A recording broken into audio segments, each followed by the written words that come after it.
नमस्कार विद्यार्थी मित्रांनो, स्वागत आहे आपलं यूट्यूब चॅनल ज्याचं नाव आहे मोहित मोटिवेटेड एक्झाम चॅनल। आज आपण बघणार आहोत महाराष्ट्र सेटबद्दल आलेली एक नवीन अपडेट आहे। ती अपडेट कोणती आहे तर आपण सुरुवात करूया व्हिडिओला।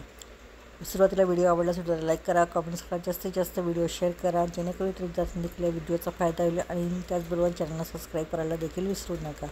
तर अपडेट अशी आहे, सेटचा निकाल 30 ऑगस्टला पुणे सावित्रीबाई फुले पुणे विद्यापीठाच्या सेट परीक्षा विभागातर्फे आयोजित 40व्या राज्य परिषद परीक्षा म्हणजे सेट निकाल येत्या 30 ऑगस्ट रोजी जाहीर करण्यात येणार आहे।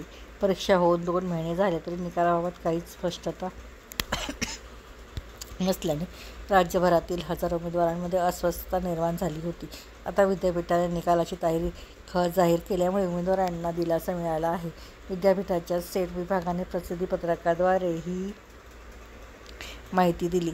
महाराष्ट्र आणि गोवा राज्यातील उमेदवारांसाठी 15 जून रोजी टेस्ट सेट परीक्षा आयोजित करण्यात आली होती। 18 शहरांमधील विविध परीक्षा केंद्रावर ही परीक्षा झाली। परीक्षा होऊन 2 महिने झाले तरी निकाल जाहीर झाला होत नसल्याने अखिल भारतीय विद्यार्थी परिषदेतर्फे आंदोलन करून परीक्षेचा निकाल तातडीने जाहीर करण्याची मागणी करण्यात आली होती। त्यानंतर सेट विभागाने परिपत्रक प्रसिद्ध करून निकालाची माहिती दिली। त्यानुसार 30 ऑगस्टला सेट परीक्षेचा निकाल जाहीर करण्यात असल्याचे स्पष्ट करण्यात आले आहे। तर ही होती महाराष्ट्र सेट परीक्षेबद्दल आलेली एक नवीन अपडेट। तर अशाच नवीन अपडेट बघण्यासाठी व्हिडिओला लाईक करा, कमेंट्स करा, जास्तीत जास्त व्हिडिओ शेअर करा आणि चॅनलला सबस्क्राईब करायला विसरू नका।